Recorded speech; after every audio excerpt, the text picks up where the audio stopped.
Hello बच्चों, कैसे हो? बढ़िया। आज हम पढ़ने वाले हैं या बातें करने वाले हैं। बिल्कुल बात नहीं करनी है, केवल पढ़ाई की बात करेंगे हम, है ना। हमें फालतू की बातों से कोई मतलब नहीं है।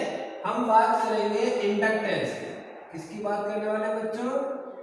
Inductance.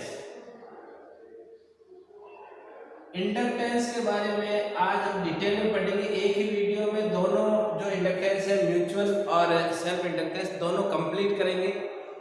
But it is very important aspect of electromagnetics, तो हमें इसको बहुत ही समझ से पढ़ना है, पूरा वीडियो देखना है। इसको थोड़ा सा ध्यान रखिएगा बच्चों। तो होता क्या है, इंडक्टेंस का कंसेप्ट कहाँ से आया, यहाँ से शुरू करते हैं बात को। इंडक्टेंस क्या है? तो बच्चों हमने ये पढ़ा था कि जो चेंज इन फ्लक्स है, चेंज इन फ्लक्स जो है वो क्या करता है, वो करंट इंड्यूस करता है।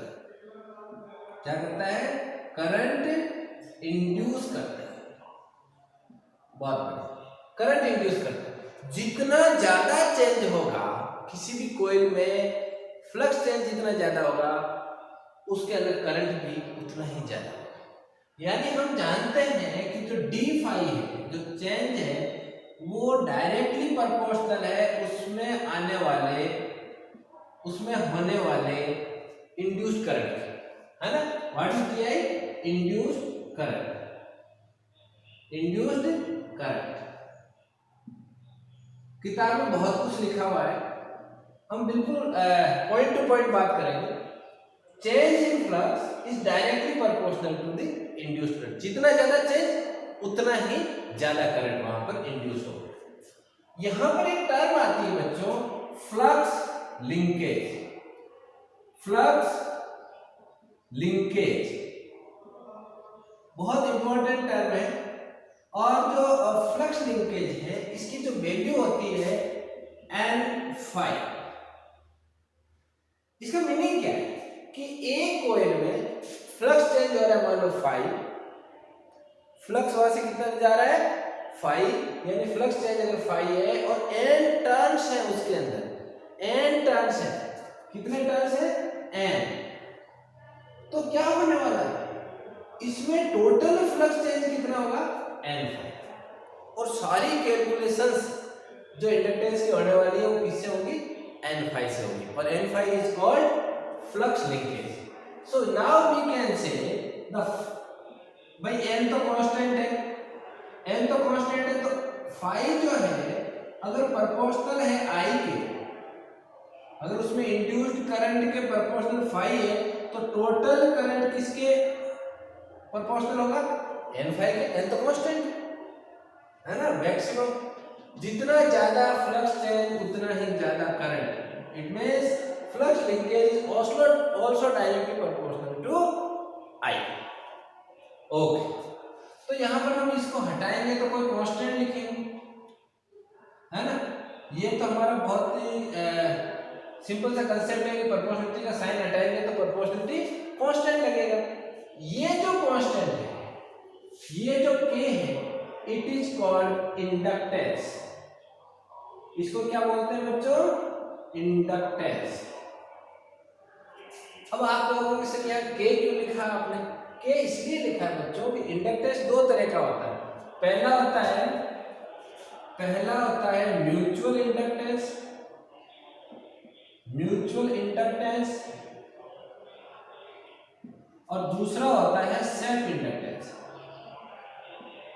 Self inductance. तो जो म्यूचुअल इंडक्टेंस होता है उसको हम M से रिप्रेजेंट करते हैं, है ना, और सेल्फ इंडक्टेंस को हम L से रिप्रेजेंट करते हैं। दोनों बात एक ही है। यहाँ इस K की जगह जो भी हम लिखेंगे, म्यूचुअल में M लिखेंगे और सेल्फ में L लिखेंगे। ये कन्वेंशन से हम लिखते हैं। इसकी जो यूनिट होती है, जो SI यूनिट है, वो है हेनरी। ये कैसी यूनिट है? हेनरी। इसकी यूनिट होती है हेनरी। और इसकी डायमेंशंस होती है, कैलकुलेट कर सकते हैं हम आराम से। भाई ये फाई है ना, फाई की डायमेंशन, और ये आई की डायमेंशन यहाँ पर आई अपॉन में आ जाएगा तो के की आ जाएगी, एन की तो कोई डायमेंशन है नहीं, है ना। तो यहाँ जो इसकी डायमेंशन आएगी वो आएगी L M L square T minus 2 और ए स्क्वायर, ठीक है, माइनस 2। तो M L T minus 2 A minus 2 ये इसकी डायमेंशन आ जाएगी। आप कैलकुलेट करके देख लेंगे, 5 के रख देंगे, फिर आई अपॉन में आ जाएगा, कैंसिल करेंगे, आई की क्या आएगी एम्पियर, आई के एम्पियर आएगी और ये आ जाएगी इसकी। तो ये आपका अपने आप कैलकुलेट हो जाएगा, आप के की डायमेंशन भी कैलकुलेट कर सकते हो। तो ये बहुत ही इंपॉर्टेंट एस्पेक्ट है। अब ये डिपेंड किस पर करता है भाई, डिपेंड तो इस पे ही करेगा, एक तो 5 पे करेगा, एक इस पे करेगा, एक इस पे करेगा, है ना। इंडक्टेंस किस पे डिपेंड करेगा, इन तीनों पे डिपेंड करेगा। तो ये किस पर डिपेंड करता है, एक तो करंट फ्लो, कितना करंट इंड्यूस होता है, ठीक है, इंड्यूस्ड, एक तो कितना करंट इंड्यूस होता है, दूसरा किस पर डिपेंड करेगा, 5 क्या होता है बच्चों, 5 किस पर डिपेंड करता है, एरिया या ओरिएंटेशन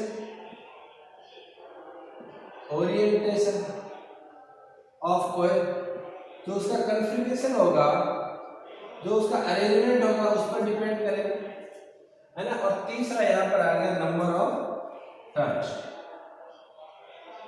जितने ज्यादा नंबर ऑफ टर्न्स, जितने ज्यादा टर्न्स हम कॉइल को देंगे उतना ही इंडक्टेंस ज्यादा होगा।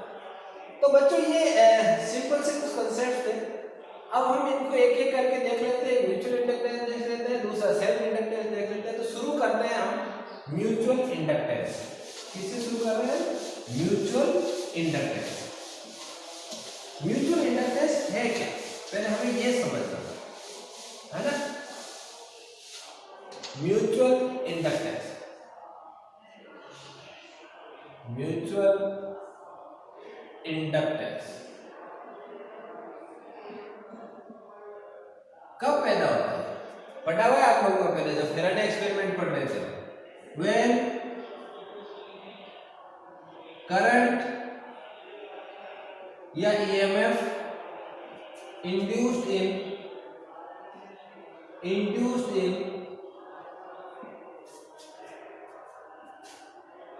Second coil, second nearby coil, simple language लिखते हैं हम, second nearby coil due to change in current in first coil. अरे फर्स्ट कॉइल में जब करंट में चेंज होगा तो सेकंड चेंज में फ्लक्स, सेकंड कॉइल में फ्लक्स चेंज होगा और फ्लक्स चेंज होने की वजह से वहां पर करंट या ईएमएफ इंड्यूस्ड होगा। तो first coil, this phenomenon is called mutual inductance. Simple, एकदम सिंपल है ना। पहली कॉइल ली, इसके पास में दूसरी कॉइल ली, है ना, और अगर इसमें मैंने करंट चेंज किया, इसको मैंने ज्वाइन कर दिया और इसमें मैंने करंट चेंज किया और इसमें दूसरी सेकंड कॉइल में अगर ईएमएफ इंड्यूस होता है तो मैं कहूंगा कि ये म्यूचुअल इंडक्टेंस का एग्जांपल है। ये म्यूचुअल इंडक्टेंस यहाँ पर इस फिनोमेना को हम कहेंगे। तो सिंपल है, कुछ खास नहीं है इसमें। इसकी कैलकुलेशंस जो है वो बच्चों हम अब क्या करते हैं, एक बहुत अलग सा अरेंजमेंट लेते हैं। हम दो सोलेनॉइड ले रहे हैं, है ना, म्यूचुअल इंडक्टेंस की कैलकुलेशन करना चाह रहे थे, दो सोलेनॉइड ले रहे हैं। ये लो जी, ये मैंने एक सोलेनॉइड यहाँ पर बना लिया, होलो सोलेनॉइड है ना, ऐसे ये एक मैंने ले लिया और दूसरा मैंने सोलेनॉइड लिया तो वो इसके अंदर ले लिया, है ना। इसका मतलब ये है, ये इतने दूर दूर नहीं होंगे, है ना, टाइटली बाउंड होंगे ये, लेकिन मैंने ये इसलिए लिया है ताकि अपन अलग अलग देख सकें। इसको मैं नाम दे देता हूँ S1 और ये तो बाहर वाला है, आउटर जो सोलेनॉइड है इसको नाम दे और S2। अब देखो बच्चों, इसके अंदर मान लेते हैं कि ये जो बाहर वाला है इसके अंदर S2 इसका नाम है, इसके अंदर total number of turn N2 है, number of turn per unit area N1 है ना, इसकी रेडियस मान लो R1 है, ठीक है, समझ में आया। और सॉरी N2 की बात करें ना, N2 है, R2 है, और इस अंदर वाले में S1 इसका नाम है और N2 इसमें नंबर ऑफ टोटल टर्न्स है, N1 इसका number of turns per unit area, N1 N2 क्या है, number of turns per unit area, correct, number of turns per unit area. तो ये इसके अंदर इस तरह का है अरेंजमेंट, और इसको मैं रेडियस ले लेता हूं R1, ठीक है, समझ में आया। जिसको अंदर वाले को 1 नाम दिया है S1, उसमें number of total turns and capital N, number of turns per unit area small n1, radius R1, ये सब कुछ है ना, ये अरेंजमेंट है। अब मैं इससे सिंपल कुछ भी हो सकता है जो मैं समझा रहा हूं, आप ध्यान से सुनिए। अब मैं क्या कर रहा हूं, जो बाहर वाला है जो S2 है उसको मैं करंट दे रहा हूं। When we change, कोई वेरिएबल करंट देना पड़ेगा आप लोगों को, change the current in S2, क्या होगा, इस सेकंड कॉइल कौन सी है, S1 है, S1 में फ्लक्स चेंज होगा, क्या होगा, फ्लक्स चेंज होगा। सो when we change the current in S2, there will be flux change,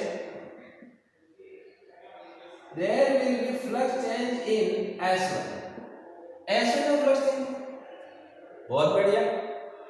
S1 में कितना फ्लक्स चेंज होगा, हमें क्या निकालना है, मैंने आपको बताया था ना, फ्लक्स लिंकेज निकालना है, flux linkage, and that will be equal to N1 phi1, क्या होगा यहां पर K कितना है, M लिख लिया मैंने क्योंकि म्यूचुअल इंडक्टेंस की बात कर रहे हैं। 1 2 का मतलब हुआ कि 2 में करंट फ्लो हो रहा है, I में, समझ में आ रहा है, I में जो 2 में करंट फ्लो हो रहा है, फर्स्ट में फ्लक्स चेंज हो रहा है, तो M12 और I किसमें हो रहा है, 2, करंट फ्लो किसमें हो रहा है, 2 में, बहुत बढ़िया, फ्लक्स चेंज उसके डायरेक्टली प्रोपोर्शनल, बहुत बढ़िया। अब देखो बच्चों, ये हम इसकी वैल्यू निकाल लेते हैं, इसके इक्वल में रखते हैं, बहुत simple concept. What is N1 phi1, N1 क्या है, जब हम यहां देख रहे हैं कि N1 total number of turns है, इसका एरिया मान लो इसकी रेडियस R1 है, तो इसका एरिया क्या हो जाएगा, पाई R1 स्क्वायर, समझ में आ रहा है क्या, पाई R1 स्क्वायर हो जाएगा। अब इस यूनिट एरिया में total number of turns N1 है, तो टोटल टर्न्स क्या हो जाएगा बच्चों,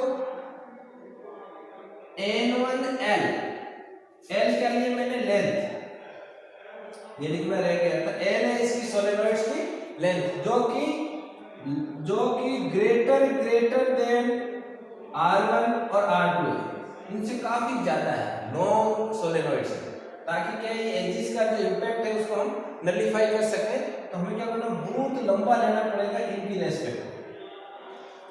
एक यूनिट एरिया में N1 टोटल लेंथ कितनी, इतनी, एरिया कितना हो गया इसका, सॉरी यहाँ एक मिस्टेक हो गई छोटी सी, पर यूनिट लेंथ है ना, कभी भी एरिया में टर्म्स नहीं होते, लेंथ है ना, लेंथ, एक लेंथ में, यूनिट लेंथ में इतनी, तो टोटल इतने टर्न्स हो गए, and it is equal to N1, ये मैंने इसकी वैल्यू रखी। फाइव क्या होता है बच्चों, फाइव क्या होता है, B इंटू A, है ना। तो एरिया लिखो पहले, एरिया हो गया पाई r1 स्क्वायर, है ना। और बी, बी क्या होता है, फॉर्मूला याद है, म्यू एन आई, म्यू एन आई। तो एन तो n1 आ गया, म्यू नॉट आ गया, हमने मान लिया कि बिल्कुल वैक्यूम में है, और आई कहाँ फ्लो हो रहा है, I2 में। बहुत सिस्टमेटिक ढंग से मैंने बताने की कोशिश की है। ये N1L क्या है, टोटल नंबर ऑफ टर्न्स, ये A इंटू बी, बी ए क्या होता है, फ्लक्स, म्यू नॉट, ये N1 और N2 हो जाएगा, N1 N2 pi R1 square, ठीक है, पाई R1 स्क्वायर आ गया, और L/I2, बहुत बढ़िया, ठीक है, शायद क्लियर हो रहा है, सब चीज आ गई, बहुत बढ़िया। अब देखो बच्चों, इस वैल्यू को उठा के मैं इसमें रख दूं, है ना, एकदम सिंपल तरीका हमने अडॉप्ट किया है, ऐसा हो ही नहीं सकता कि समझ में ना आए।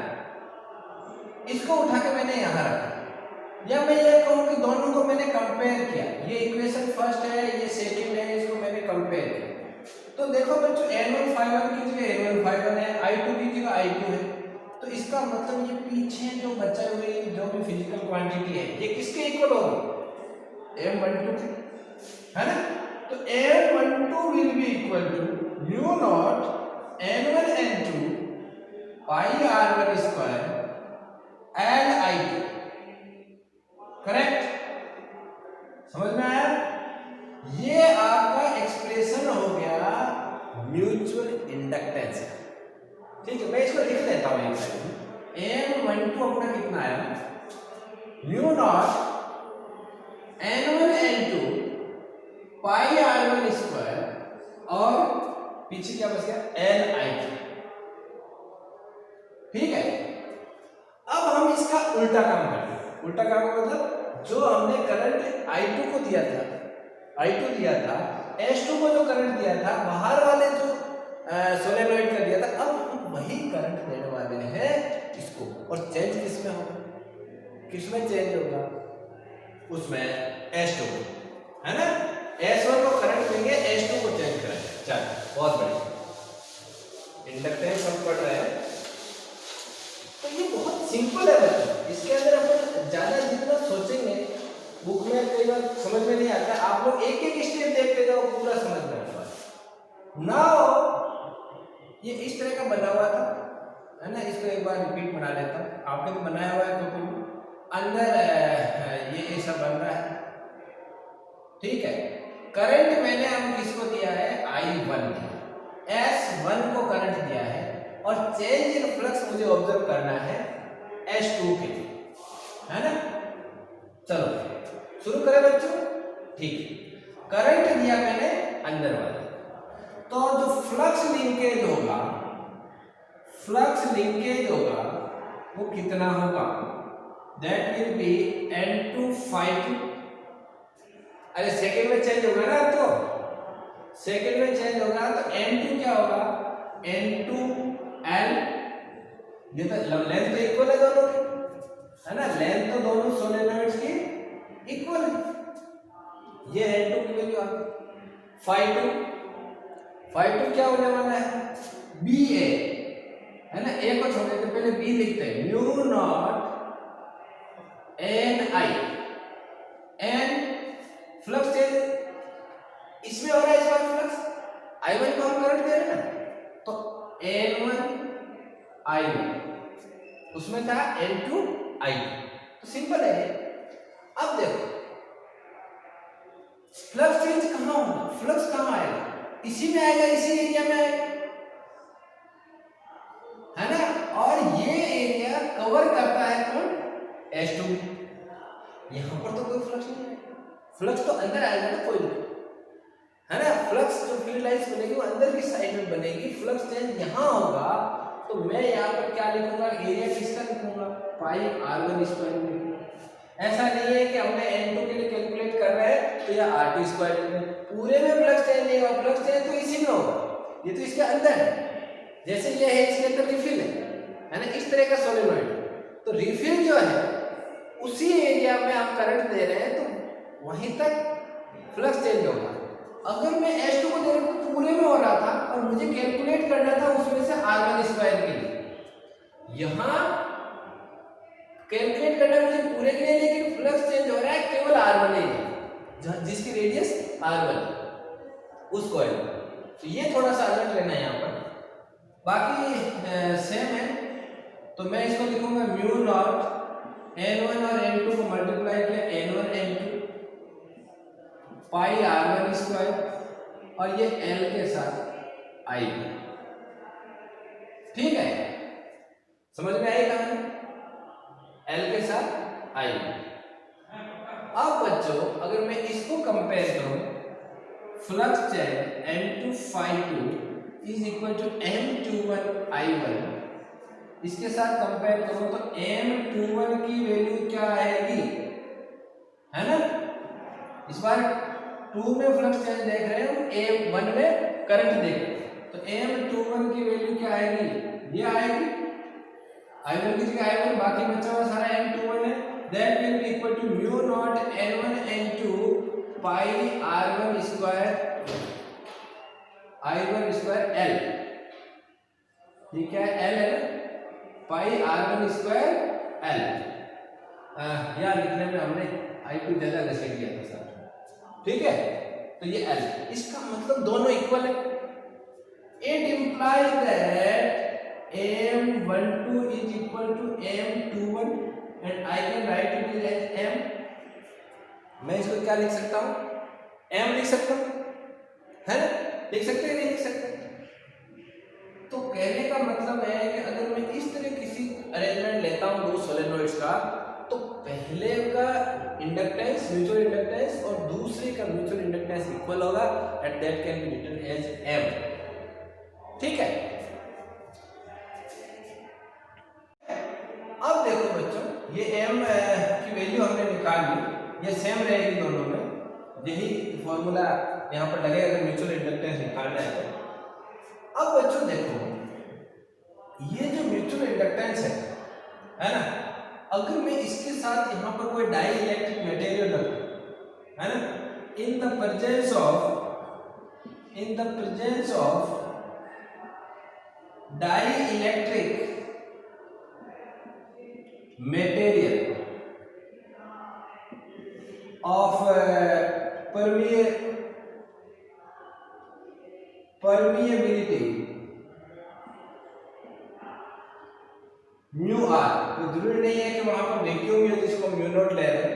अगर मान लो म्यू आर का कोई वहां पर रखा हुआ है इसके बीच में यहाँ पर, तो इस सिचुएशन में जो म्यूचुअल इंडक्टेंस होगा वो क्या होगा, इसके साथ म्यू आर को मल्टीप्लाई कर देंगे, बाकी सेम है, mu naught N1 N2 pi R1 square L, ठीक है?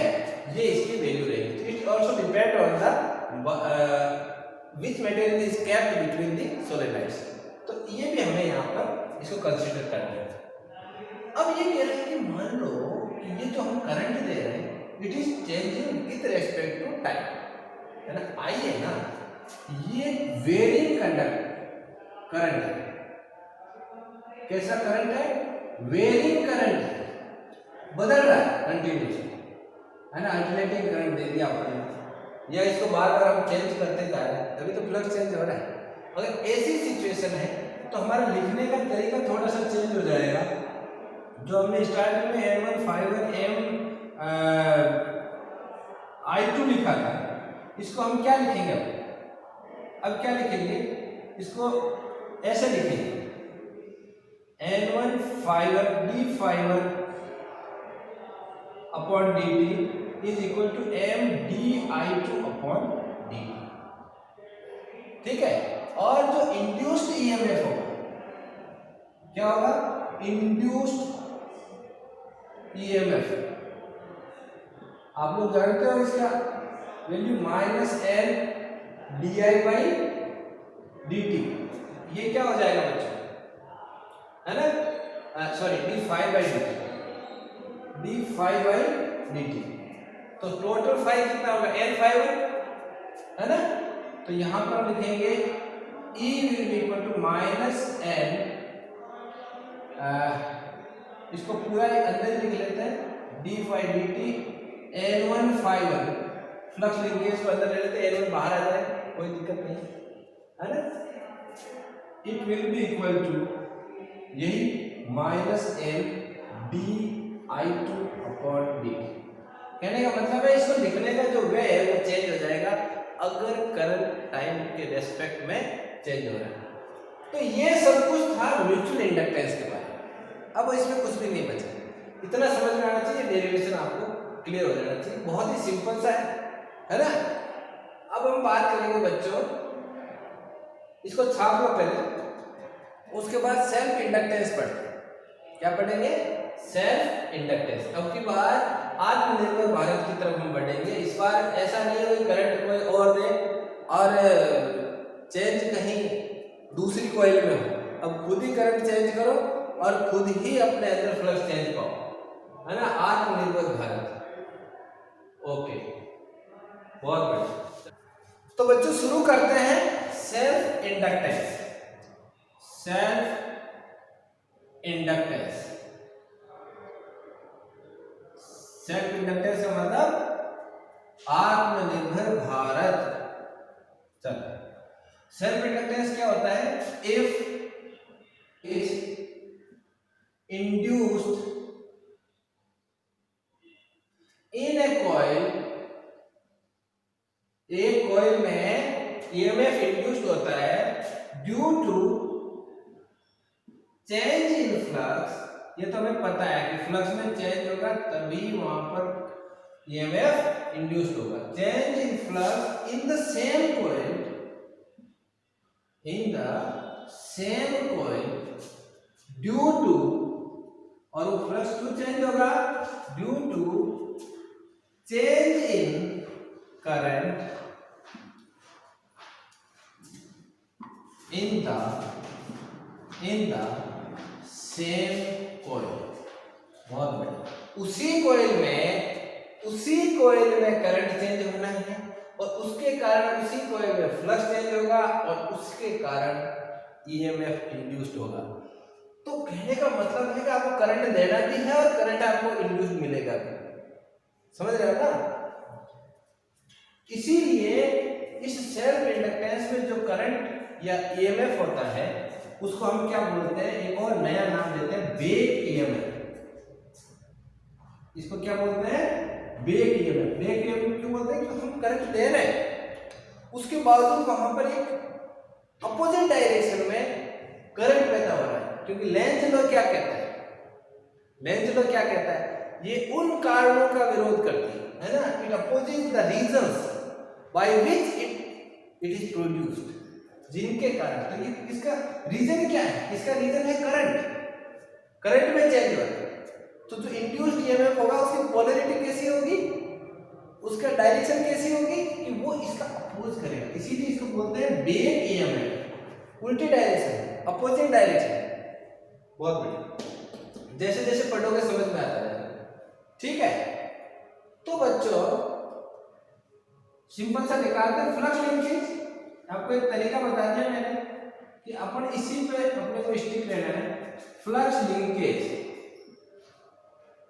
फ्लक्स लिंकेज, फ्लक्स लिंकेज कितना है? फ्लक्स लिंकेज कितना आएगा? उसी कॉइल में हो रहा है तो N5 है ना, will be equal to N5 किसके इक्वल होगा? किसी न किसी कांस्टेंट। इसको ऐसे समझते हैं N5 is directly proportional to current induced, so N5 will be equal to KI, और what is K? That is proportionality constant and it is written by L. Why L? Because it is self inductance. Self inductance समझ में आया? ये self induction constant है, इसको coefficient of self inductance भी बोलते हैं, लेकिन सबसे पॉपुलर वर्ड है सेल्फ इंडक्टेंस, तो दैट इज L। ठीक है, समझ में आया ना? और आपको ईएमएफ निकालना है, इंड्यूस्ड ईएमएफ। इंड्यूस्ड ईएमएफ ये कितना होगा? कितना होगा? Minus D D N five by D T. ये एन फाइव मैंने क्यों लिखा है? क्योंकि टोटल फ्लक्स लिंकेज में जितना चेंज होगा, अभी हमने म्यूचुअल बॉन्डिंग में पढ़ा था, है ना। तो N five upon D T, minus मैंने साइन क्यों लगाया? माइनस साइन क्या शो करता है? Minus sign shows the direction of induced EMF. Calculation बाद में करेंगे क्योंकि आपके माइनस का साइन चलता रहेगा कि सर ने क्यों लगाया। पहले इसको पढ़ लेते हैं। Minus sign shows the direction of induced EMF is opposite to, this is opposite to the direction of current given। बहुत बढ़िया, है ना। या given EMF, एक ही बात है, given EMF। समझ में आया? तो ये अपोजिट डायरेक्शन में है, इसीलिए माइनस का चिन्ह है। D five by D T हो गया 5 flux linkage, that is N five. रख दो इसको उठा के इसमें, तो क्या आएगा? Minus D by D T is of L I, N five की एल आई रख दिया, एल कोफिशिएंट कांस्टेंट है, बाहर आ गया, minus L D I by D T. Here we are taking E is equal to minus L di by dt, and this is very important formula। आपको ये पढ़ना है, बार बार आपको काम आएगा जब आप अल्टरनेटिव करंट पढ़ेंगे। जहां पर भी इंडक्टेंस की बात आएगी, ये सबसे ज्यादा पॉपुलर फॉर्मूला आपको काम में लेना है ना। तो इसको आप मेमोराइज कर लोगे यहीं पे।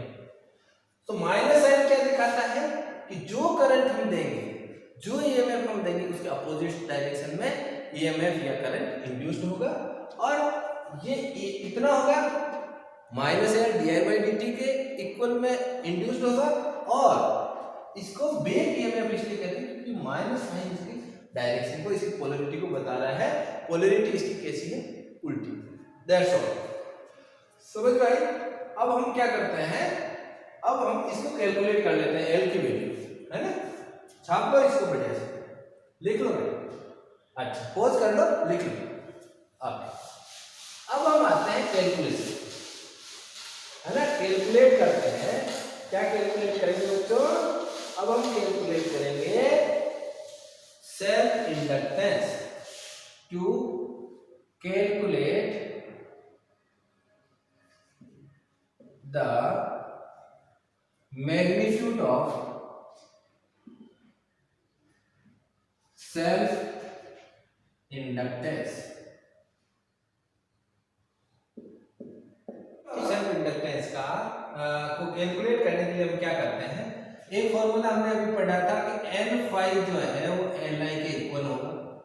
एक तो हम इसको, ये सबसे पॉपुलर फॉर्मूला है जब भी हम इंडक्टेंस की बात करेंगे। जब फ्लक्स लिंकेज, ये आपको याद रखना, li होगा, जब म्यूचुअल होगा तो mi। अच्छा, और इसके साथ साथ हम क्या करेंगे बच्चों? एक कोयल, मान लीजिए ये एक कोयल है, इसी को हमने करंट दिया, करंट देने से इसमें फ्लक्स चेंज हुआ, और इसके में ये मान लो कोयल है या सोलेनॉइड है, इसको, इसका एरिया ए है, पर यूनिट जो नंबर ऑफ टर्न्स है यूनिट लेंथ के लिए, है ना, वो एन है। ये पूरी अगर एन है तो ये इसके अंदर N L total number of turns है ना। ये एन एल किसके इक्वल होगा? कैपिटल एन के, टोटल नंबर ऑफ टर्न्स के। इसका एरिया ए है, मान लो इसमें आई करंट हम दे रहे हैं, ठीक है, सिंपल है। अब इसी से हम कैलकुलेट करते हैं। हम क्या निकालेंगे? सबसे पहले सिंपली फ्लक्स लिंकेज निकालेंगे। What is flux linkage? Again that will be equal to n5। Find out कर लो इसको आराम से। n total number of turns, that is nl। अभी हमने बात की, n क्या है? Number of turns per unit length, that is nl। Five क्या होता है? फाइव क्या होता है? ba या ab। ओके, फाइव की जगह वो रख दो, a की जगह में रख दिया मैंने a, है ना, एरिया l एरिया। और b कितना होगा म्यू एन आई, तो म्यू नॉट एन आई। बहुत बढ़िया, समझ में आ गया ना, B A multiplied by N, N is equal to capital N is equal to N N. तो बच्चों ये एन फाइव की वैल्यू क्या आ जाएगी यहाँ पर, ये आ जाएगी mu naught N square L A into I. यार इन दोनों को compare, N five is equal to N five, left hand side equal है, आई की जगह आई है, ये बचा हुआ जो है that will be equal to N. So N is equal to mu naught N square L A. समझ में आ गई कहानी, समझ में आ गई, बिल्कुल सेल्फ इंडक्टेंस। अगर आपने म्यूचुअल इंडक्टेंस वाला ढंग से पढ़ा तो इसमें कोई दिक्कत नहीं है। तो ये वैल्यू आ गई सेल्फ इंडक्टेंस, या मैं कहूं कोफिशिएंट ऑफ सेल्फ इंडक्टेंस, एक ही बात। अब बच्चों अगर यहां पर कोई डाइलेक्ट्रिक मटेरियल है इन द प्रेजेंस ऑफ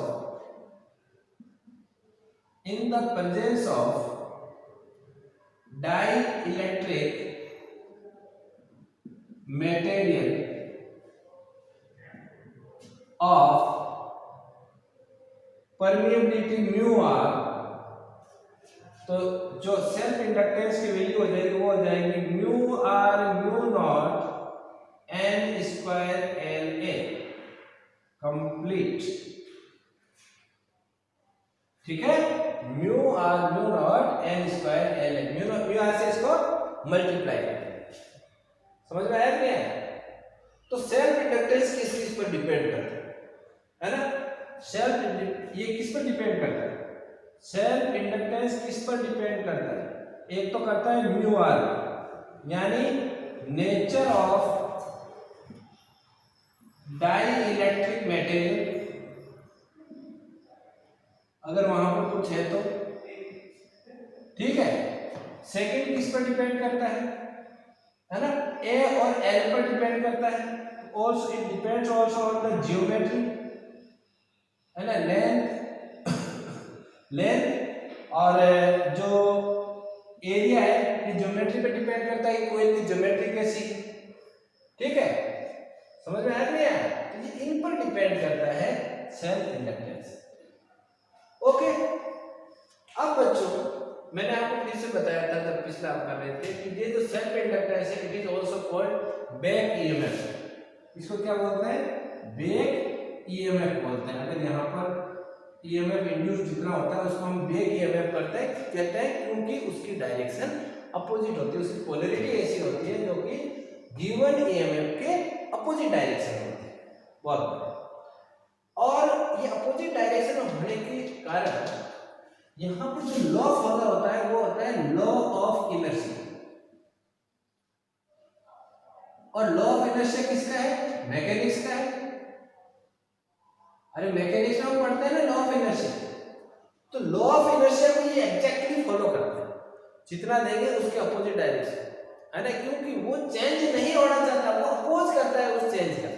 और जब इंड्यूस्ड ईएमएफ अपोज करता है चेंज इन फ्लक्स का, या जो फ्लक्स को चेंज कर रहा है उस रीजन का, यानी उस करंट का, इसका मतलब क्या है, यहाँ पर law of inertia exactly follow हो रहा है। और ये एनालॉजी है, एनालॉजी है किसके साथ में, of electromagnetics, electromagnetics to mechanics, यानी दोनों में ये चीज हम एक इक्विवेलेंट यहाँ पर एक चीज ऑब्जर्व कर रहे हैं कि लॉ ऑफ इनर्शिया उसमें भी इंप्लीमेंट हो रहा है और इसमें भी हो रहा है ना। तो एक आपके सामने एक क्वेश्चन बन सकता है कि ऐसा कोई एग्जांपल दो जिसमें इलेक्ट्रोमैग्नेटिक्स और मैकेनिक्स दोनों में एनालॉजी, तो ये एनालॉगस हो, कहाँ पर एनालॉगस हो, तो वो हम क्या करेंगे, ये एग्जांपल दे सकते हैं कि ये दोनों लॉ ऑफ इनर्शिया को फॉलो करते हैं। मैकेनिक्स में तो फॉलो होता ही है और इसमें भी यहाँ पर जो बैक ईएमएफ है वो इसको फॉलो करते हैं। ठीक है, अच्छा, अब हम निकालते हैं बच्चों इसका लास्ट, हम उसके अंदर है मिनट में, और ये अगर आपको कंप्लीट हो जाता है ये लेसन भी कंप्लीट हो जाएगा।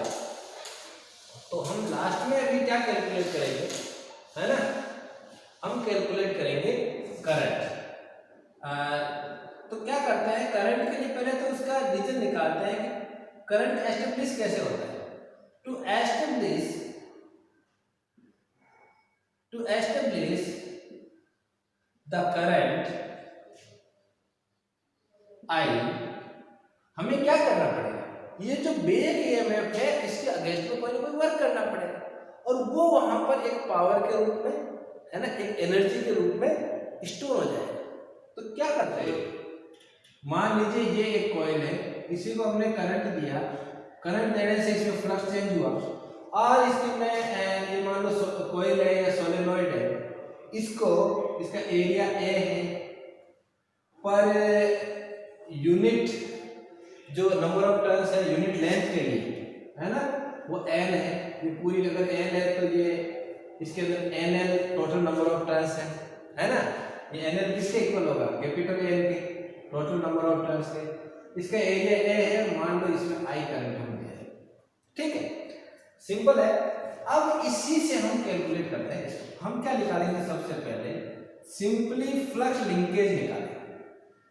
What is flux linkage, again that will be equal to n phi, find out कर लो इसको आराम से, n total number of turns that is nl, अभी हमने बात की n क्या है, number of turns per unit length that is nl, phi क्या होता है, phi क्या होता है, ba या ab, ओके, phi की जगह वो रख दो, a की जगह में रख दिया मैंने a, है ना, एरिया ए ले लिया, और b कितना होगा, म्यू एन आई, तो म्यू नॉट एन आई, बहुत बढ़िया, समझ में आ गया ना, B A multiplied by N, N is equal to capital N is equal to N N. तो बच्चों ये एन फाई की वैल्यू क्या आ जाएगी, यहाँ ये आ जाएगी mu naught N square L A into I, यार इन दोनों को compare, N phi is equal to N phi, left hand side equal है, आई की जगह आई है, ये बचा हुआ जो है that will be equal to N, so N is equal to mu naught N square L A.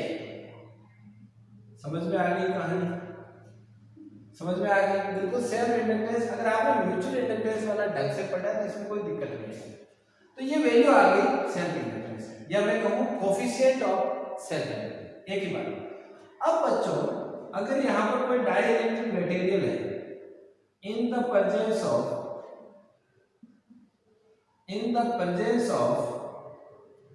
Dielectric material of permeability mu R, तो जो सेल्फ इंडक्टेंस की वैल्यू हो जाएगी वो हो जाएगी mu R mu naught N square L A complete, ठीक है, mu R mu naught N square L A, mu R से इसको मल्टीप्लाई करें, समझ में आया कि नहीं? तो सेल्फ इंडक्टेंस किस चीज पर डिपेंड करता है ना, सेल्फ ये किस पर डिपेंड करता है, सेल्फ इंडक्टेंस किस पर डिपेंड करता है, एक तो करता है म्यू आर, यानी नेचर ऑफ डाइइलेक्ट्रिक मटेरियल, अगर वहां पर कुछ है तो ठीक है। सेकंड किस पर डिपेंड करता है ना, ए और एल पर डिपेंड करता है, also it depends also on the geometry, है ना, लेंथ और जो एरिया है ये ज्योमेट्री पे डिपेंड करता है कि कोई की ज्योमेट्री कैसी, ठीक है, समझ में आ गया, तो ये इन पर डिपेंड करता है सेल्फ इंडक्टेंस, ओके। अब बच्चों मैंने आपको फिर से बताया था तब पिछला आप कर रहे थे कि ये जो सेल्फ इंडक्टेंस है it is also called back EMF, इसको क्या बोलते हैं, बैक ईएमएफ बोलते हैं। अगर यहाँ पर ईएमएफ इंड्यूस जितना होता है उसको हम बैक ईएमएफ कहते हैं क्योंकि उसकी डायरेक्शन अपोजिट होती है, उसकी पोलैरिटी ऐसी होती है जो कि गिवन ईएमएफ के अपोजिट डायरेक्शन होती है, बहुत। और ये अपोजिट डायरेक्शन होने के कारण यहाँ पर जो लॉ फॉलो होता है वो होता है लॉ ऑफ इनर्शिया, और लॉ ऑफ इनर्शिया किसका है, मैकेनिक्स का है। अरे मैकेनिक्स में हम पढ़ते हैं ना लॉ ऑफ इनर्शिया, तो लॉ ऑफ इनर्शिया को ये एग्जैक्टली फॉलो करता है, जितना देंगे उसके अपोजिट डायरेक्शन, है ना, क्योंकि वो चेंज नहीं होना चाहता, वो अपोज करता है उस चेंज का। और जब इंड्यूस्ड ईएमएफ अपोज करता है चेंज इन फ्लक्स का, या जो फ्लक्स को चेंज कर रहा है उस रीजन का, यानी उस करंट का, इसका मतलब क्या है, यहाँ पर law of inertia exactly follow हो रहा है। और ये एनालॉजी है, एनालॉजी है किसके साथ में, of electromagnetics, electromagnetics to magnetics, यानी दोनों में ये चीज हम एक इक्विवेलेंट यहाँ पर एक चीज ऑब्जर्व कर रहे हैं कि लॉ ऑफ इनर्शिया उसमें भी इंप्लीमेंट हो रहा है और इसमें भी हो रहा है ना। तो एक आपके सामने एक क्वेश्चन बन सकता है कि ऐसा कोई एग्जांपल दो जिसमें इलेक्ट्रोमैग्नेटिक्स और मैकेनिक्स दोनों में एनालॉजी, तो ये एनालॉगस हो, कहां पर एनालॉगस हो, तो वो हम क्या करेंगे, ये एग्जांपल दे सकते हैं कि ये दोनों लॉ ऑफ इनर्शिया को फॉलो करते हैं। मैकेनिक्स में तो फॉलो होता ही है और इसमें भी यहाँ पर जो वेग ईएमएफ है वो इसको फॉलो करते हैं, ठीक है। अच्छा, अब हम निकालते हैं बच्चों इसका लास्ट हम उसके अंदर है मिनट में, और ये अगर आपको कंप्लीट हो जाता है, ये लेसन भी कंप्लीट हो जाएगा। तो हम लास्ट में अभी क्या कैलकुलेट करेंगे, है ना, हम कैलकुलेट करेंगे करंट। तो क्या करता है, करंट के लिए पहले तो उसका रीजन निकालते हैं कि करंट एस्टेब्लिश कैसे होता है। To establish the current I, हमें क्या करना पड़ेगा, ये जो वेग ईएमएफ है इसके अगेंस्ट में कोई ना कोई वर्क करना पड़ेगा, और वो वहां पर एक पावर के रूप में, है ना, एक एनर्जी के रूप में स्टोर हो जाएगा। यहाँ पर कि to establish the current I, the work has to be done against वेग ईएमएफ। इस वेग ईएमएफ के अगेंस्ट में हमें कोई ना कोई वर्क करना पड़ेगा, और वो वर्क कहां जाएगा, and the work done will be stored, the work done will be stored as magnetic potential energy in the coil. Coil में ये स्टोर हो जाएगा मैग्नेटिक पोटेंशियल एनर्जी। अब आपको समझ में आ रहा होगा कि मैग्नेटिज्म कहां से आता है, करंट देते तो मैग्नेटिज्म क्यों आता है। इस वेग ईएमएफ के अगेंस्ट में हमें क्या करना पड़ेगा, वर्क करना पड़ेगा। अगेंस्ट में किसी चीज को ले जाएंगे तो क्या होगा, वो वर्क डन है उसके अंदर एनर्जी के रूप में स्टोर होगा। वो एनर्जी कैसी होगी, मैग्नेटिक पोटेंशियल एनर्जी। बहुत बढ़िया। अब देखो ये जो रेट ऑफ वर्क होगी, रेट ऑफ वर्क डन, वो किसके इक्वल होगा बच्चों, पावर। पता है ना आपको, rate of work done power के इक्वल। डेफिनेशन, पावर की डेफिनेशन तो मैं लिख दूं कि dw/dt it is rate of work done. Power क्या होती है, 10 से बटा होगा। पावर होती है VI, होती है कि नहीं होती। यहाँ वोल्टेज कितना है, जो ईएमएफ वहां पर इंड्यूस हो रहा है वो है, तो इसका मैं मैग्नीट्यूड ले लूं मल्टीप्लाइड बाई I, ये VI के इक्वल हो गया। समझ में आया, ये वेग ईएमएफ के साथ में मैंने I को मल्टीप्लाई कर दिया। वैल्यू रख दो dw/dt is equal to, minus तो यहां से बाहर नहीं निकलेगा, मॉडुलस से माइनस तो प्लस हो गया, क्या आएगा इसके लिए L di/dt और मल्टीप्लाइड बाई I। ये I तो ये रहा, L di/dt एमएफ की जगह लिख दिया मैंने। dw क्या हो जाएगा, L I/di। अरे dt से dt कैंसिल कर देता है, कई बच्चे डायरेक्ट कैंसिल कर देते हैं, लेकिन अपन इसको डेरिवेशन ले जाए, रेट को छोड़ दे, है ना, रेस्पेक्ट टू टाइम में कैंसिल आउट हो गया। dw is equal to L I di, है ना। अब देखो इसके अंदर मुझे ये कैलकुलेट करना है टोटल वर्क डन, तो मुझे क्या करना होगा, इसका इंटीग्रेशन करना होगा। So total work done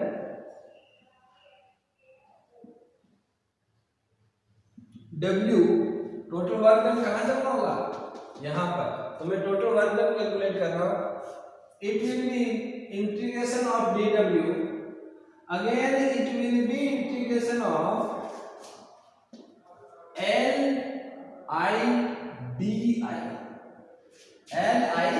DI। तो ये 0 से लेकर I तक इसका अपन डेफिनेट इंटीग्रल कर देते हैं। करो भाई, W will be equal to L बाहर आ गया, I का क्या हो जाएगा, I DI, है ना। तो I स्क्वायर अपॉन 2,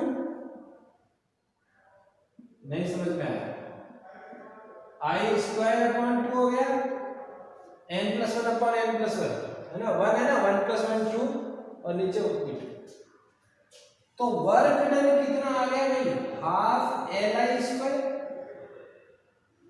I रखेंगे तो ये आएगा, 0 रखेंगे 0 हो जाएगा, तो ये क्या आ जाएगा, LI स्क्वायर अपॉन 2।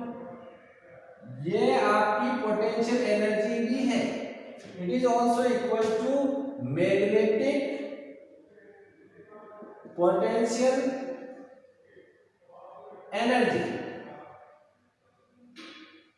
ठीक है, तो ये हमें, ये भी बहुत इंपॉर्टेंट फॉर्मूला हमें याद रखना है कि यहां पर कितनी पोटेंशियल एनर्जी यहां पर आई है। ये जितनी भी मैग्नेटिक पोटेंशियल एनर्जी है ये स्टोर हो जाएगी कोई। आपको इसको देखकर कुछ याद आ रहा है, मैकेनिक्स में हम एक फॉर्मूला पढ़ते हैं काइनेटिक एनर्जी का, हाफ mv स्क्वायर, है ना, हाफ mv स्क्वायर। तो ऐसा कैसे फॉर्मूला ये है, again it is analogous, again there is analogy with mechanics to electromagnetics. Electromagnetics के साथ फिर से एनालॉजी आ गई है, वो काइनेटिक एनर्जी की तरह का सेम फॉर्मूला है। m की जगह क्या आ रहा है m, और v की जगह क्या आ रहा है I। तो थोड़ा बिल्कुल वही फॉर्मूला यहाँ पर अपने को देखने को मिला। कितनी एनर्जी स्टोर होगी सेल्फ इंडक्टेंस के टाइम, ये आपको मेमोराइज कर। लास्ट में हम एक कंडीशन ले लेते हैं। कंडीशन है, कंडीशन क्या है, if two coils near by coils है, ये पास पास में होने चाहिए, are given varying current simultaneously,